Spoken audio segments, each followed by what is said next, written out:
to the Drew Sutton Leadership Show, lighting the way with real leaders, real stories, and real impacts. Because when leaders stop growing, the darkness wins. All right, welcome to another amazing episode of the Drew Sutton Leadership Show. Today we have Joseph Lewin, from failed founder to trusted authority in the B2B relationship marketing space. Joseph Lewin has lived the entrepreneurial roller coaster and come out with a blueprint for building trust that actually works. After launching his first business and watching it falter, despite delivering high-quality work, Joseph realized that the missing link wasn't talent, it was connection. Today, Joseph helps leaders and B2B brands break through the noise, not by shouting louder, but by getting closer. As the founder of Sell Through Social, he teaches a counterintuitive but powerful approach. Create unbreakable influence with your dream clients by sparking real conversations that build authority and open doors to opportunity. Forget cold outreach and shallow metrics. Joseph is on a mission to make marketing human again. His message is clear. If you want to grow your business and support your family, lead with value, and build with trust, start creating content that connects. So without further ado, Joseph Lewin. Hey, man. Thank you for having me, Drew. Super glad to be here. Yeah, man. Hey, so Joseph, and I did a post on this, I think maybe a week ago. Joseph is kind of like a grand master in my life. He and I met a year and a half ago at this thing called Innovate. And I remember this kind of like just a gentle guy, kind of humble. He comes up, he's like, we shake hands and we're trading elevators pitches. And he was like, yeah, I help people create, I can't remember exactly what you said, because I help people create real connections in the B2B marketing space. And I was like, whatever. And as I got to know Joseph, he blew me away at his genuineness and at his methodology. And that is why I have the Drew Sutton Leadership Show. So what you're seeing today is 100% Joseph's fault. So if you love it, you can thank me. If you hate it, it's all Drew. That's right. That's right. Okay. So before we get going on your story, let's just kind of learn a little bit about you. You have a family.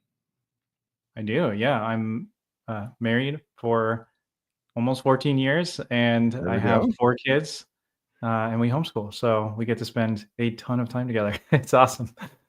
I love it. I also have 4 kids. So we're in the 4-kid club. So for me, I tell folks that we had 3 kids and I was like, I'm not gonna lie, I'm crushing this dad thing. We can do a 4th kid. And then we had the 4th kid and I was like, whoa, that's too much. So I have 3.5 kids worth of good dad in me. Not quite 4. That's hilarious. Yeah, I feel like I was one of 5 and I feel like my youngest brother definitely got the like, my parents weren't quite as strict or disciplined with him. Anyway, he had a slightly different upbringing than the rest of us, I think. That's fun. Okay, so what is your favorite thing about homeschooling? My favorite thing about homeschooling is that it gives us the flexibility to live the life that we want to live. So ultimately, like, I mean, there's more to it than that, but we love traveling. And so we can just take off in the middle of a school year and go travel somewhere. And I've been working remote for the last few years for companies that are just like, hey, as long as you have good internet connection, I don't care where you're at.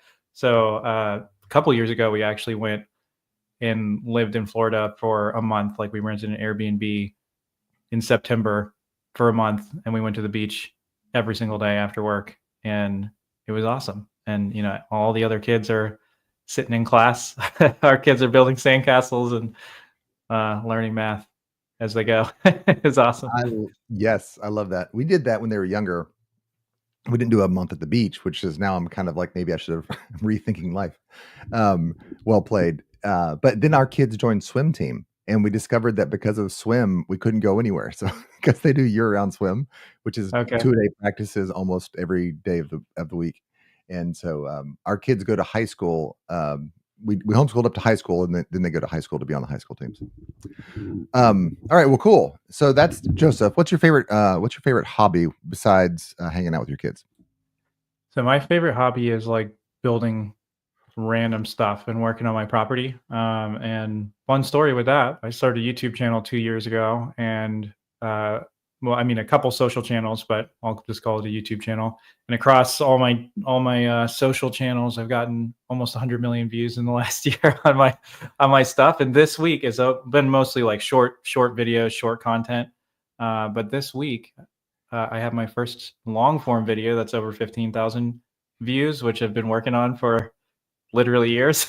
So it's kind of a fun development. That's That's my side that's hustle, awesome. my side, yeah, I my actually side I've job. lost my air horn button. So burr, burr, burr. That's awesome, man. That's congratulations. That's cool. Yeah, it's super fun. My rock star career, it's the kind of thing that, like, is probably not gonna go anywhere, and I'm probably not gonna actually be able to make money, but if all of a sudden, that channel takes off, then you might see me less in the B2B space because Just I'll living be the cutting dream. down trees and burning stuff and building stuff out of it, so Awesome. I have a couple of crunchy people that I follow that do that. Yeah, so that's a real space. All right, so this kind of gets into this idea of content creation is something that you've done for a long time, and then there's some magic in content creation in the B2B space. So how did you start flowing into where you're at now? Yeah. So, I mean, first of all, I took a long time to figure out what the heck I was doing with my career. I was diagnosed with dyslexia when I was pretty young and really struggled to learn how to read.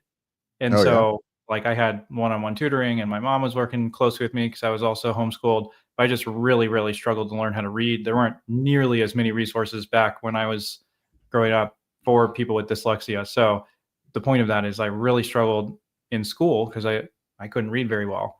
So then getting out of high school, I was like, I'm not going to go to college right away. And so I ended up working all these manual labor jobs. So until I was 25, I was basically working full time manual labor jobs, including sweeping chimneys. I was a chimney sweep for 5 years. Went A into like chimney 3,500 houses.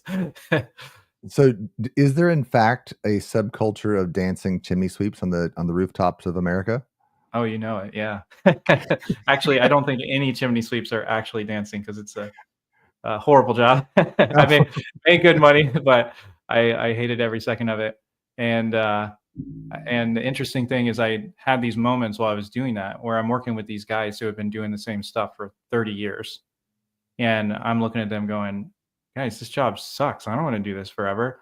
And it really motivated me to be like, no, I'm going to change my life. So then, anyway, started doing marketing stuff, worked with a bunch of people, to doing free work, ultimately to gain a portfolio and go, hey, I can actually create content. Like, and started getting paid for it. Transitioned into getting my first marketing manager role, where I started actually doing content for a living and writing for a living, which is kind of funny to go from like not being able to read to being paid as a as a writer. Um, so for a couple of years, I was focusing on the typical content marketing stuff. Right, I was writing these huge 7,500 word articles on Industry 4.0 from your engineering days, writing content for engineers at the company I was at, and creating some video content. I did a lot of just talking head videos explaining different engineering concepts for the company I was working for. And then one day I ended up kind of stumbling on this idea. I would spend 3 months researching an engineering topic and then write a massive article and create a bunch of videos. But one day I was like, why am I doing that? I could just literally get on Zoom with a subject matter expert, record them and interview them about what they know, and write an article off of what they know. So, like, Drew, when you were back you were at Lockheed, right? Yeah, I was at Lockheed. Yeah. Yeah, so I mean, I would have interviewed you back when you were working at Lockheed about, your specialization and recorded it. And then now I've got the credibility of a subject matter expert with me on camera. And then all of a sudden, when I started doing that, people started seeing me as an expert in Industry 4.0, and I started putting content out there and becoming known as a leader in the engineering space, to a degree, very small at that point, but like people were starting to recognize like, oh, Joseph knows what he's talking about with engineering, just because I was showing up on camera with people who actually knew what they were talking about. Um, so then that kind of transitioned into this idea of going, man, what amazing connections and relationships I'm building with these engineers just by inviting them to share their expertise. And that was really the huge unlock for me. And that turned into me starting a podcast called The Strategic Marketer, where I built relationships in the marketing space by interviewing other marketers. And yeah. Yeah, no, I love that. I love that story for a number of reasons. The first one is that you started off doing hard work, and I think that that is something sorely lacking in our world and culture. I can't wait until I cross 65 so I can be like kids these days and just do it in a grumpy old man voice. But so I said this to a mentor of mine at Bell Helicopter. He was 72, I was 28, something like that. There's pretty big age gap, and I was like, Tom, it occurs to me that when you used to do research in college on the Mayflower, that you actually had to use the card catalog. You didn't have Control F where you could just like search and find the data that you were looking. You had to pull the little card catalog out. You had to walk upstairs to find the book, discover it's missing, go back down to the card catalog, find a different book, go up, find it, read the chapter, and then discover that that article wasn't really what you were looking for. Like that level of work to get a little bit of information is something completely foreign. And as a result, I think that we've lost something as a culture. I know this is not a gripe session. That was not my intention, but I just appreciate that you started out doing hard work, and that hard work led you to smart work, and then you began discovering leverage. I think that's cool. Yeah, I mean, and ultimately it came down to like this discovery. I took a bunch of courses while I was at that job on marketing. So one was on SEO, one was on PR, and I took a couple other courses. And the funny thing was they're like these long, in-depth courses where they're going into like super tactical detail. And I took these two specific courses from these leading experts within like a month or two of each other. And at the end of both courses, the last session, one lady's like, yeah, so to do SEO really well, at the end of the day, it comes down to building relationships with other people who are running high authority websites and backlinking to each other's stuff. And if you're not doing that, you're really not going to be that successful. You need high authority sites linking to you. And the best way to do that is to just know the people that run the sites and collaborate on linking to each other's stuff. And then the PR guy's like, yeah, if you want to get in, if you really want to get in earned media, at the end of the day, it comes down to building relationships with journalists and building value-based relationship where you're creating a ton of value for them ahead of time. And then when you have an article that you want to get published, they're going to publish it because you've created so much value for them. And I was like, okay, there's there's a theme here. Whereas to that point, I really was under the impression that your skill is what really is going to open up doors, and your expertise is what opens doors. And I want to say very clearly, that is not true. Oh my Very rarely goodness. is the most Yeah. skilled person, is the top expert, or the best product. Very rarely do you win with one of those things. The people who win are the ones who are in the right rooms, or better yet, you're in the right rooms and you have other people who know you that you have influence with who are in other right rooms that talk about you when you're not there. And that's how you get the opportunities. Like this is the mic drop. Like I'm splicing this clip up and we're putting this on later. Like this is, I cannot overemphasize how true this is. 100%. We talk about people when they're not in the room, right? Now, if it's negative, it's called gossip. But when you're the boss, or when you're an influencer, when you have money, when you're an investor, you are like, there is a dearth of people that are valuable, that can get it done, that are fire and forget people. And we will talk about you if you demonstrate that. We will talk about you. But in order for us to talk about you, we have to have met you, right? We have had to have dinner with you. We've had to have a conversation with you. And then what would you say at the beginning there that I love so much? It is not the most skilled person that is a success. Your skill takes you to a certain spot, but the real launch point of success is not your skill. It is your relationships and your connections. Yeah, and I think one way to say that is relationships will get you in the right rooms, and your skill and your expertise is what's going to keep you there. So if you don't have the Mhm. skill and the expertise, when you get the opportunity, you're not going to really make the most of it, and you might not get more. But if you don't have the relationship, you're not going to get the opportunity to begin with. So better to have better relationships that create opportunities so that you can test your skill than to have great skill and no relationships. No, I love this, and I'm going to swing. This is the Drew Sutton Leadership Show. I'm going to swing this to leadership real quick.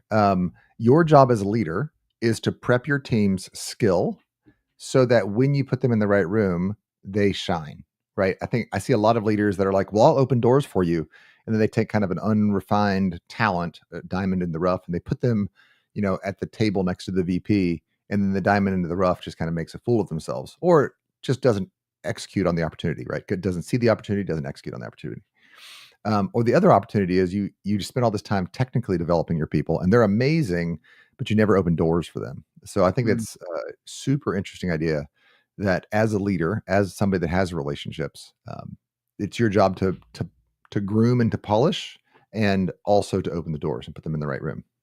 I have a friend in Louisville right now. His name is Larry Horn. Shout out to Larry Horn, who does an amazing job of this with entrepreneurs. He has a Rolodex of a bunch of very influential people that could invest in the companies, but he slowly kind of massages you as a person and then opens the doors as you mature up to it. mm, I love But you're that. talking, but you're talking B2B marketing. That's one thing if you're in the entrepreneur world, if you're a young person that's getting kind of their first feet in the floor, but you're talking about how to create that scenario in a system, right? Yeah. I mean, basically, going back to my story, when I started in marketing, I had zero professional relationship, like zero. I didn't have, and I grew up in Colorado, and I moved to Cincinnati when I got married and started sweeping chimneys. So my professional network was zero, and even all the people who I'd gone to church with growing up, all the just kind of peripheral relationships, none of that at all. Yeah. So when I was starting out, I was starting to get the marketing skills, but I didn't have almost any relational equity to like pull me in and give me opportunities. And I spent a bunch of years growing in the skill, thinking that that was going to get me there. But then I had to figure out a way ultimately to get those relationships from scratch. And it started out by I was on LinkedIn and I would just reach out to people and be like, "Hey, I'm just getting started in the marketing world. Can we grab coffee?" And people were very generous. And Brian Wallace was one of them, our friend that put on Innovate. The great Thank, Brian Wall. thank you, Brian. Yeah, Shout out. yeah. If you don't know Brian, look him up on LinkedIn, and he's absolutely amazing. He's embodied what I'm talking about forever. Um, Yeah, I'm just gonna brag on Brian for a little bit. I'm an engineer by training, and I come to marketing and to leadership as a second language, maybe a third language. And Brian has done an amazing job of, as a friend, being like, "No, don't do that. Do this." And I'm like, "I don't understand why that's valuable." And he's like, "This is why it's valuable." And he's opened up a whole bunch of doors for me. This relationship being that's one of Brian. them. Um, but also some other really crazy opportunities. Yeah, Brian definitely embodies what you're talking about. Yeah, so I met Brian that way, and he actually kind of introduced me to this idea of like, hey, you need to add value, and I'm like, yeah, but how do I actually like get deals and make money? And he's like, well, you build relationships with people, and they open doors for you over time. And I'm like, yeah, but I need money, but money now. Right now. And 7 years later, I've gotten there, but it takes time to build relationships and stuff like that. But anyway, there's a lot of ways that you could build relationships. You could be in like a local networking group, and that's fine. Yep. And you're going to build some relationships that way. Very long, slow burn to build relationships in local networking groups, and you're limited to that network, right? So you Yep. get into that network, you spend 3 years building relationships, and then you got to be part of like 4 or 5 of those groups. And that, Yep. or, you are in a career for 10, 15, 20 years and you build relationships with colleagues who then end up going to work at other companies. And then, they go to work at other companies and they tell people about you and you end up starting a consulting business and you get work from, people you've worked with. So that's a really common path. I would say that's one of the more common ways for consultants is just the relationships they built up with clients and colleagues and stuff like that. You can go to events all the time. There's all these different ways that you can do it. But But all these are 10-year projects, right? These are long burn projects. yeah, I mean, exactly. They take years. I mean, I would say 5 years at a minimum. I've never seen somebody grow relationships in a new space in less than like 5 years by doing that kind of stuff. Yep. It's a very slow burn. So anyway, that kind of brings us to my secret sauce, the Yeah. thing that I've discovered that is what I love teaching people how to do, and it's this absolute hack. Like, I hate it when people are like, "Oh, marketing hack," right? Because I've taken all those courses and This is they, exactly how I felt when we met the first time. I was like, "Oh, he's got some sort of marketing hack." Blah, blah, blah, blah. yeah, Yep, yep, exactly. And I'm like not a hacks guy. I'm not really into that kind of stuff because most of the time it's way harder, it takes way longer, and it's because that person already has relationships, or they have a certain level of charisma that most people don't have, or whatever the case is, right? But I will say that this is an actual hack. Like, it works so unbelievably well. And the basic idea is this: everyone wants attention. Everybody wants to like shout out and have a megaphone and go, "Hey, listen, I'm Joseph Lewin. I'm awesome. I'm the best expert in XYZ, or here's my unique point of view. Come listen to me." And the yeah, thing that totally flips the switch is when you stop trying to get attention, because unbreakable influence comes when you give attention and a platform to other people to share their ideas. And when you flip that script from my primary content, it's especially when you're starting out. Like, once you've gotten to a certain point, you can flip that around. But when you're trying to build relationships and you're trying to get going, flip that script and focus most of your content attention on giving a platform to other people. And when you do that, the crazy thing is people love talking about themselves. And so you can do outreach all day long trying to talk about yourself, pitch your product. You could send 1,000 LinkedIn DMs, get 3 demos. 2 of them are going to ghost you. One of them is going to drag you on for 3 months and then not buy, right? yeah, If you reach out to somebody and you say, something like, "Drew, you're super smart. You know a ton about leadership. I'd love to have you on my show to talk about," and then I go to your profile, pull oh, some no, line off stop, of there. stop. And then, you say yes. We build a relationship, and there's more to it, but I know you know this stuff too. So No, I'm gonna jump in there and just talk about this for a second. First of all, the hack idea, right? I'm a best-selling author. I'm an Amazon best-selling author for this subcategory of a sub niche of a sub niche, and I'm one of about 25 people. I wrote one chapter in this book. I mean, I'm proud of the chapter. No comment there. And I really like the other chapters the other folks wrote. But when I say I'm a best-selling author, I think that everybody thinks that means something, right? Like, oh, you sat down and you structured a 25 chapter book, and you have all this stuff to say. And I wrote one chapter, and I enjoyed the project. It got me into writing. But ultimately, I'm a little ashamed of the project because I know that it was a hack, right? Like, I know that it implies more than it's real. So I don't really talk about it very often, except from this context here. But what you're talking about is actually the natural. You just got really clear on how influence is built, not hacked, but built, which is Yep. you're good at what you do. You already mastered the marketing and the SEO. You already mastered that piece.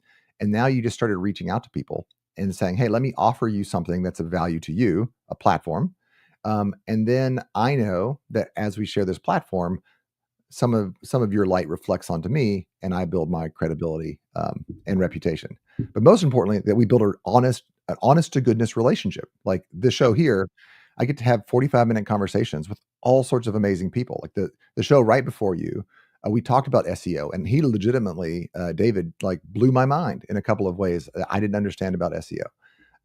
Super fun. So like here I am getting to talk to the people I wanted to talk to and learning and growing from them, and they are building a relationship with me. It's hack is maybe the only word I can think of for it, but it's not a hack. I love it. Yeah.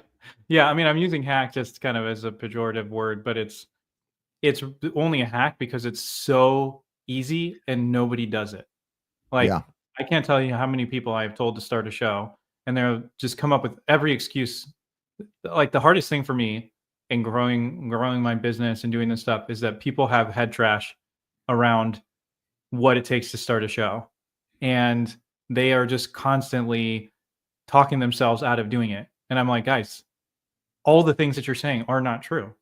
Like, I've yeah, made it so easy because we've taken out all the stuff that makes it hard, all the stuff that makes it expensive, all of that. But people trip themselves up because they think it's going to be hard. And the fact that people think it's going to be harder than it is makes it a very high barrier to entry, not because it's actually hard, but because people think it's hard. And then because not that many people do it, it makes it so that you get the value. And then this is what actually happens. When you invite people on your show and you make the attention on them. Now, here's what I'm going to say. I've been invited on podcasts where as soon as I'm done, they try to pitch me, and it's really clear that they were only having me on their show to try to sell me. So I want to be really clear. That is not what I'm recommending doing. I think that's slimy. That is like a hack. That is but a it's hack. like taken from a very sales approach, right? And I mean that in a Yeah. negative way. Like that's a bad version of a hack where they're getting the attention and they're giving me attention, not because they care about me or want to promote what I'm doing. They're doing it purely to block out a time on my calendar in kind of a sketchy way.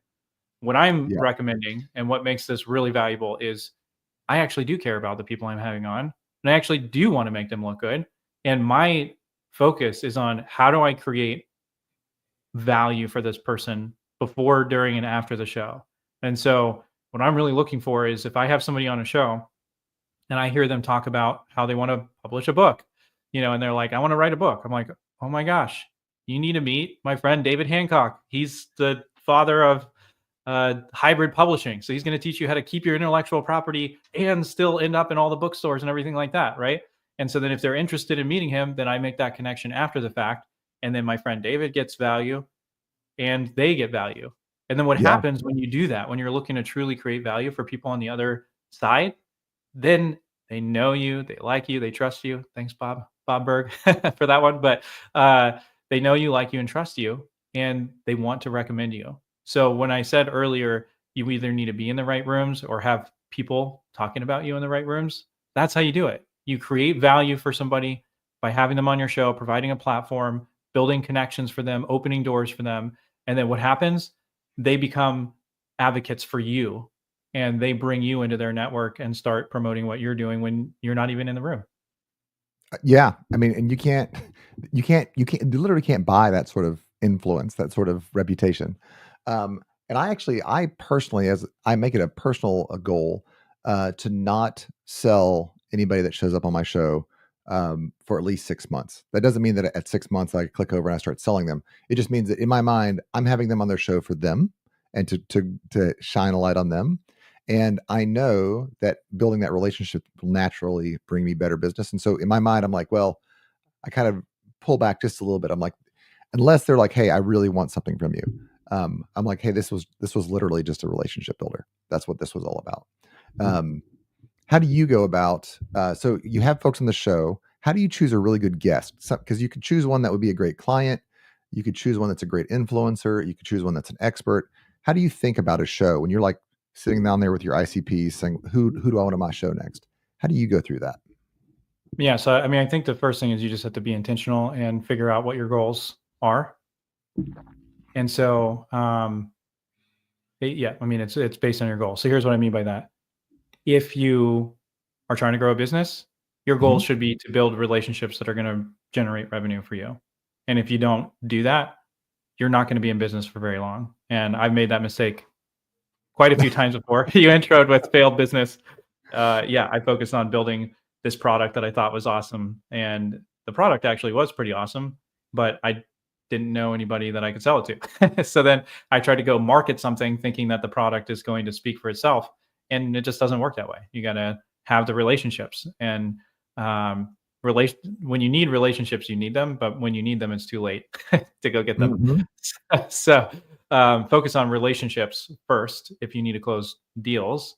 Now, in the long run, you're going to build relationships. You're going to build a reputation. At that point, you can kind of switch over and have a podcast or whatever where you're building influence. The reason I'm differentiating there is if I'm going for a podcast where I'm trying to grow an audience, I'm going to look for people who are going to add an incredible amount of value to the audience, and I'm going to be focusing on the audience first.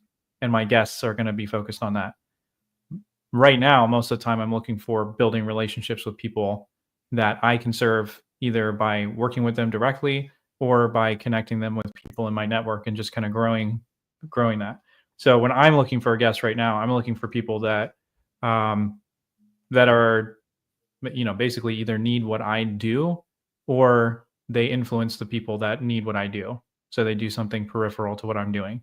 And so that's usually what I'm looking for in a guest. And then the way I ask them questions and the way I draw them out is how we make it an interesting conversation. Not necessarily because they would be interesting on their own, because sometimes they're not used to being on shows and practice and expressing their ideas. That's actually my show. I try to be everybody's first podcast. I have a bunch of folks, you yourself, Sam Cozen. I've had some other really great folks that have been on lots of podcasts. But one of the things that is my true joy with the show is being people's first podcast. Because being on a podcast is different. Like, this is a conversation, and it's a legitimate, back and forth for two friends having a conversation. But there's also a little bit of driving. How do you prep for the show? How do you think about your lighting? How do you think about your mic? And for me, leadership lives in your tongue. Leadership is all about speaking. Leadership, I mean, there's your actions have to back up your words, but the majority of what happens in leadership is the leader saying words and then living those words out.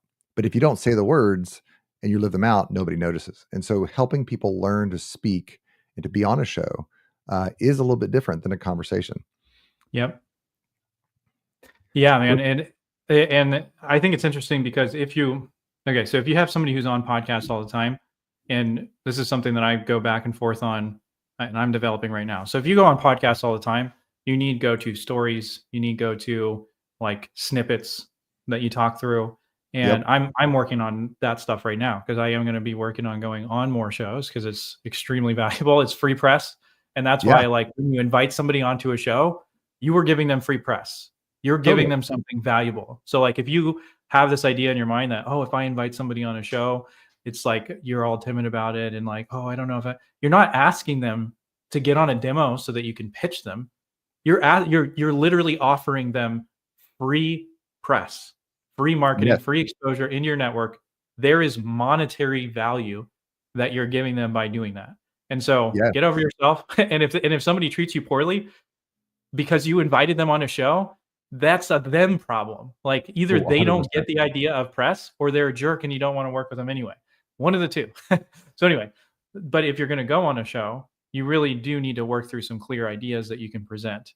Um, but most people, like you're talking about, that you're inviting on, that I'm inviting on, they're not practiced podcast people, Yeah. right? Yeah. And so they don't have those go-to snippets. So then that's where you have to get really good at asking the right questions. And I would say making it less of an interview and more of a conversation, which is what we're doing now. And that comes down to making people feel relaxed, making them feel comfortable, you being able to have some go-to follow-ups that are super easy so that the conversation can continue. If you can tell they're getting nervous, you're able to ask a really good follow-up to make them relax and feel comfortable. That goes Yeah. a long way. Well, so this is what I call the Disney phenomena. So you go to Disney World and you sit on the Pirates of the Caribbean cruise, right? And you get in the little thing and you go around, and as you walk by, there's the pirates fighting with this pirate, and there's the cats, and there's the drunk pirates, the whole thing, right? Yep. It feels seamless, but the more seamless it feels, the more work is going on in the background, wiggling those little knobs and sensing the little sensors, and the more maintenance crew has to be in the background. So yeah, as a Absolutely. host, there is an art to host, just like hosting in your home. There's art to hosting on the show, and actually, this is why I'm going back through the sell through social. We talked about it, I think, a year ago, and you kind of talked me through the basics of it. Hence the show that I'm on now. But I'm going back through your official program because I want to sharpen up those skills, specifically the questions for me, and then also. Uh, and then also how to uncover new products to sell. And I want to talk about that in a second, but let's just talk about your program. So tell us about the program that you're launching here in a week. Yeah. So most of the time when you're launching podcasts, and I launch podcasts, I'm still working a day job right now that I really love, where I help companies launch podcasts. And I'm the head of podcast strategy for an agency.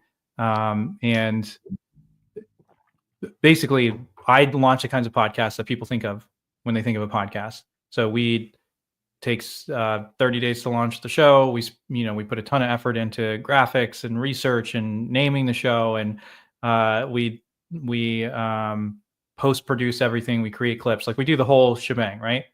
That makes a ton of sense when your company's doing 1.5 million and above, because you're Right. getting all of this extra marketing value when you're doing that.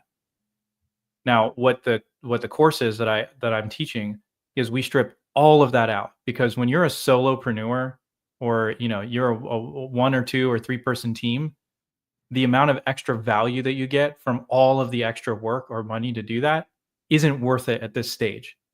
Down the road, it becomes worth it. At this stage, it's not worth the extra effort. You're better off to do more shows and have a lower production value as you're getting started, rather than trying to like create this huge thing that's going to rank on Apple. Like, one of the shows I work on is usually between 1 and 3 on Apple for marketing. And the amount of work that goes into that show is insane. So anyway, the whole point of saying that is the process that I do is a 6-week training where you learn from start to finish how to launch a live show. You're going to have it live within 3 to 4 weeks of starting. I'm going to teach you how to do absolutely everything that you need to do. It takes about 30 minutes to 45 minutes to do your outreach, to prep your graphic, prep the event, and then about an hour to host the show. So Yep. basically, we're just making it as absolutely easy and simple as possible to have conversations with exactly the people that you need to know to grow your business in less than like 2 hours a week. Yeah. So I'm just going to talk about outreach here. I bought into the idea that you need to be doing essentially 90% outreach. So I was on LinkedIn 10 plus hours a week, just DMing people, saying hi, liking posts, doing the stuff that I thought you needed to do. And then I discovered that if and I got an automated system that does this now. If I just reach out to people and say, "Hey, I love what you're doing. I host a podcast. I'd love to have you on the podcast or a live show. Would you want to be on the live show?" My conversion rate of now, the point is not to make a sell. The point is to connect, right? Is to connect and to offer them some free publicity. My conversion rate is like 90%. People that I Yes. would never answer a cold DM for a new slice of magic, widget maker. Um, 90%, they're like, "Yeah, I'd love to be on the show." And then sometimes they're on the show and sometimes they're not. But that connection is made. It is so fast and easy and legitimate. Yeah. Yeah. And just to I know I probably wasn't as clear as I should be. So real quick, and then I'll get back to the outreach. Yeah, hit it. So what I'm teaching people how to do is start a live podcast, because, essentially we're cutting out 90% of the work that you would do to Yes. do a traditional podcast, so that it's easy. Because at this stage, you're busy and you need to get the highest impact for the amount of time you're spending. And I have found no higher impact way, as you're kicking off a consulting business, coaching business, or you've been running it for a while, you need to grow it, than just to start a live podcast, run it once a week, spend 2 hours a week to get in front of exactly the right people. So I teach people how to do that from start to finish. By the time you're done with the 6 weeks, you're not only going to have actually launched your show, which everybody who's done my program so far has launched within the first 3 to 4 weeks, but then I'm also going to teach you how to run it in a way that costs you $50 a month in software and, 2 hours per episode or so from start to finish. So that's what I Yes. teach you how to do. If you want to do that, we'll talk more about that. As far as the outreach piece goes, I'll give you an example. On Tuesday last week, I was like, "Hey, I haven't actually run my show in a minute because I was had a bunch of different things that I was doing. Like, okay, I need to kick my show off again, and I'm going to do a daily show for a while." Yeah. On Tuesday last week, from 6 a.m. to 6:45, I did outreach. By 7:30, I had 2 people booked for shows. By 11 Yep. o'clock, I had 8 or 9 people, and now out of those about 20 people I reached out to in 45 minutes, I have 12 shows booked on my calendar, and I'm already booked out. In 45 minutes of outreach, I'm booked out through almost the end of July, uh, with the With daily show. with either ideal clients or ideal referral partners, people that would know your ideal clients, right? You're just building expertise, building relationships, 45 minutes of outreach, right? Yeah, and it's everybody from, like, solopreneurs up to people who are LinkedIn influencer people who have, tens of thousands of connections. And so on that side, they're going to do as much for me as I'm going to do for them by just showing up on my show, and I get credibility by association, right? And then on the other side, of those people already, I had the first show that I kicked off again.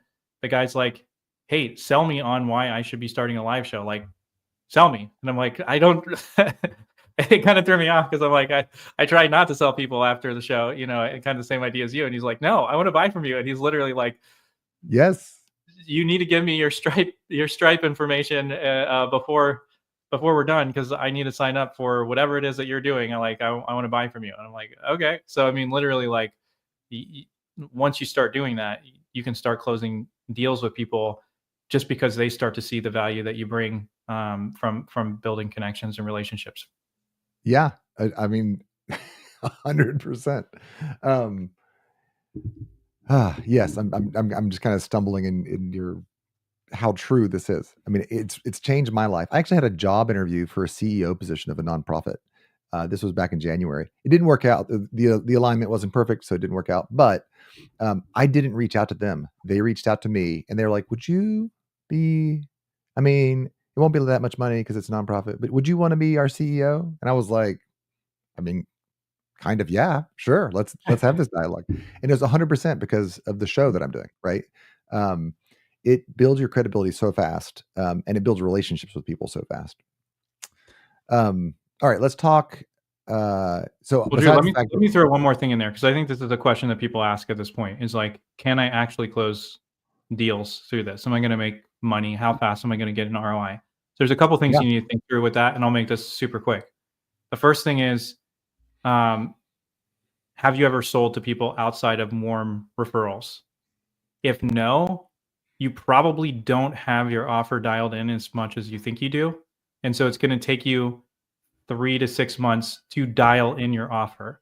And what running a show is going to do for you is it's going to get you in front of the right people that you're able to learn, so you can create an offer that people actually want, that's based on market pain points, so that you're not just leaning on the trust of your network. You're able to build trust really quickly, but then also have an offer that people just want to buy from you. And that's how you have somebody on your show and they're trying to sell you on selling to them by the end. That yes, happens once you've dialed in a clear offer.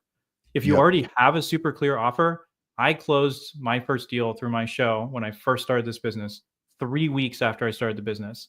And it happened because I interviewed Bob Berg. He's a best-selling author on my show. He introduced me to his marketing lady, Kim. And when you get a warm referral from Bob Berg, you're going to take the call, right? So she already had very high trust with me. She hired me on the spot to work with her on launching a live show. And then she actually ended up bringing me back in to work with Bob on launching a live show for him. And we worked together on and off over the last year with Bob. And so you can close deals within the first few weeks of launching a show if you have an offer dialed in.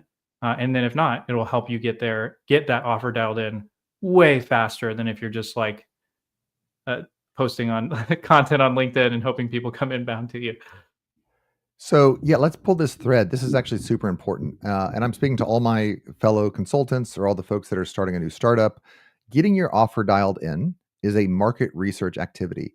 I kind of jokingly say that most startups that I've ever met, they have a product that's 10 degrees off of useful. Like this is what everybody wants, but this is what they think that they want, and so they like build this whole application or the whole widget, whatever it is, and they're like, yeah, but like it can plant rice 6 times faster than a current rice planter, but it can't touch water. And you're like, "That's not useful." Like, right?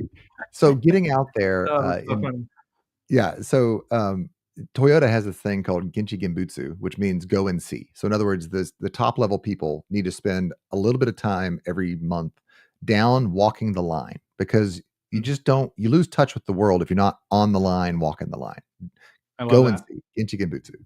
And so the show becomes an amazing tool for Genchi Genbutsu. You're touching 100%. your ideal client in a non-high sales, high pressure environment. You know, they're not this is not used car salesmen where they're coming in and you got to sell them right now before they go to the next one. You're just building a relationship, and it's an amazing opportunity to do this market research. So, besides the fact that they should join your circle and join join your class, how do you go about the market research side of things? So that's actually been my background. I was product marketing manager for an engineering software company, and I did a ton of market research. And I actually kind of, even before I was there, I created a process for identifying your ideal customers.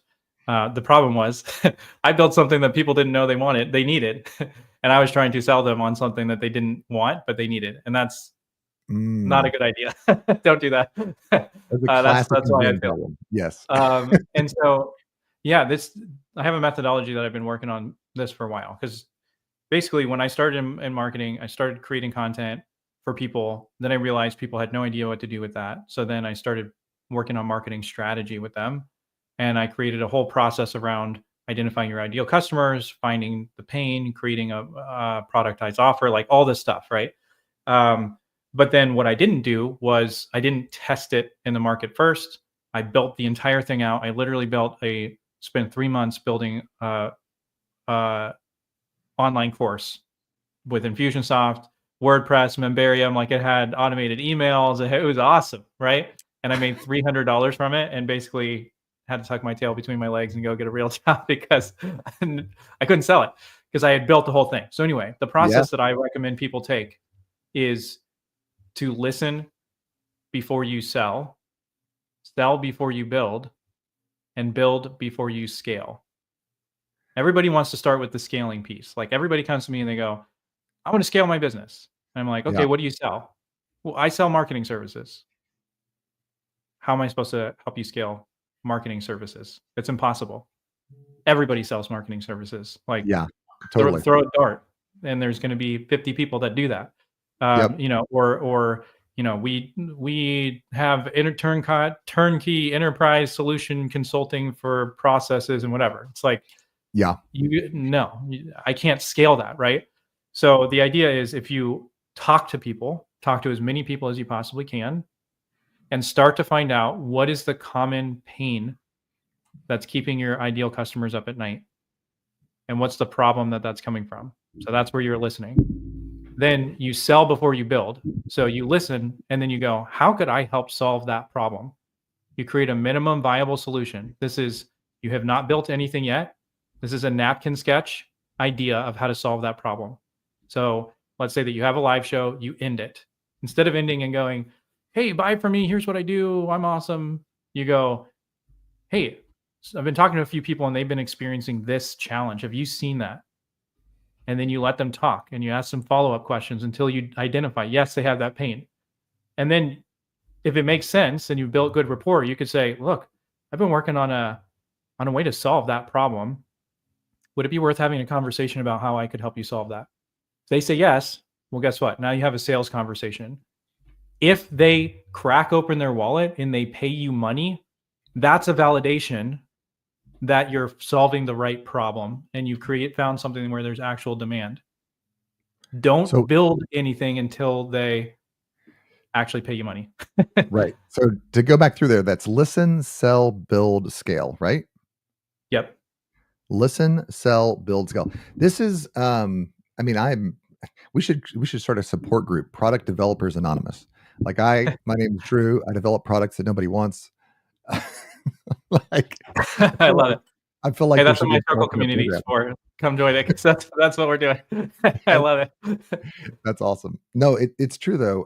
Finding out what people want. Somebody else said to me, his name is Jake Brown. He's fantastic. He said, "Don't do brain surgery in the living room or in the waiting room." So, or don't do open heart surgery in the waiting room. So the idea there is, you as the consultant, because you see these problems all the time, you know exactly. Well, the problem you have there, sir, is that you have a clogged artery or whatever, right? Well, all they know is that they have fatigue and that they're tired. So you, as the consultant, you know how to solve their problem because you've solved this problem lots of times. So you jump in and you're like, well, you need this. And they're like, I don't need that. I need more caffeine in the morning because I'm just tired. You're like, no, your arteries are clogged.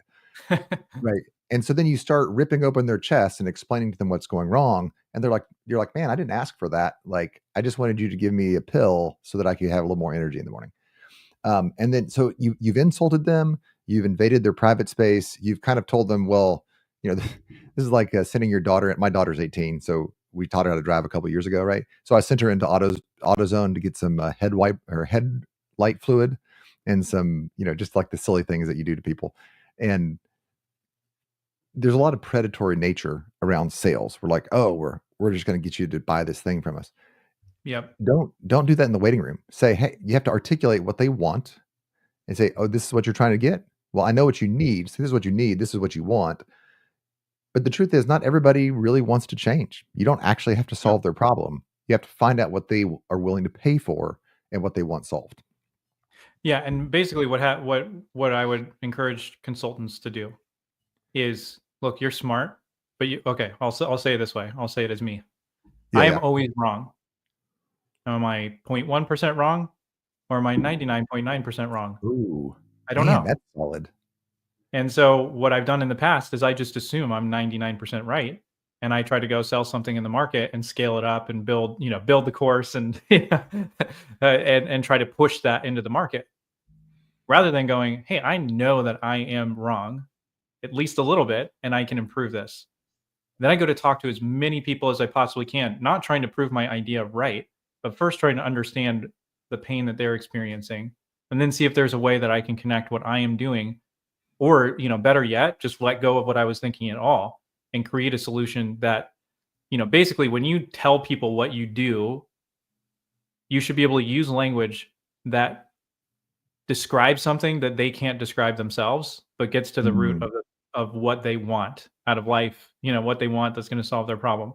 When you can do that, and then you hear leather cracking open because they're pulling out money out of their wallet to pay you, that's called market demand, right? yeah, You want to yeah. hear leather cracking. If you don't hear that, you probably haven't found a big enough or painful enough problem to solve.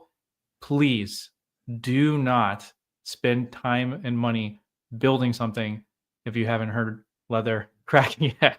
You got to hear that sound before you go build anything serious. Anything more than like an hour to outline something, that's about the max that I would say that you should really spend, like, developing the solution out until you have sold it. And that doesn't have I'm not saying you have to build something crazy, right? What I'm saying is you go, "Hey, look, I'm just building this out. Can we sit down for an hour, $250, and I'm gonna help you map this out? Down the road, I'm gonna charge $1,000 to do this process, but I'm building it out right now and I've got the pieces, but I'd really love to sit down with you and work together on solving this." And then they sit down and then they pay you $250 and you prep for that meeting. That prep for your meeting is your building, right? Then the next Yep. time you sell that, you sell it for $500 and you go, "Hey, I've actually done this before, but I'm still working through it. I'm only going to charge you $500 instead of 1,000." And then you bring your document that you already have and you build out a little bit more. And then you do that 5 or 10 times. Once you've proven that people really want it and you've turned it into like a full day workshop or whatever, right? Then you scale it because you found something that there's actual demand for it. You've built it out far enough. You've proven the concept. Now you put marketing dollars behind it. You do all of that. But please don't do that first because you're destined to waste a lot of time and a lot of money. Well, and also there's there you can only hope and then crash so many times. And everybody has a different number, I think. And I think it has to do with the people that are around you. But you can only risk so many times before you're like, you know what, I'm tired of diving and belly flopping. Like this is enough. I'm just going to resign. So don't spend all of your good tries building out a product people don't want, because in that case you did the belly flop because you didn't ask enough questions. Yeah. Have you ever read the Mom Test? No. It's like this pink and black book. I'll send you a link to it. Tim Brown, a good friend of mine here in town, got me onto it. But the idea is, when you're doing market research, every market research conversation should feel like a conversation, not like a survey. You should like if at any point they feel like you're asking on a scale of 1 to 10, how much would you pay for this service? Um, then that's a bad. It should just be a casual conversation where you're gleaning honest feedback. And if at any point you get somebody that says, "No, I really like that. I'm really so proud of you," like your mom would say to you when you pitch your idea to your mom, that is an indication that you're not getting good data. So when people want out of a conversation, but they don't know how to get out of the conversation, they will default to complimenting you so we can move on to the next portion of the conversation. Anyway, the mom test is fantastic for anybody that wants to get into market research. And I think it's super applicable to the type of conversations that you have on a podcast.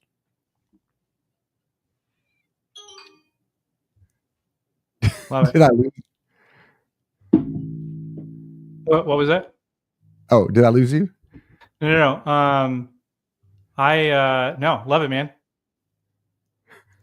Good stuff. Awesome. Well, we're running out of time here. I realize that we got started a little bit late. I'm gonna give you the last 2 or 3 minutes to talk about what you want, and then I will close us out.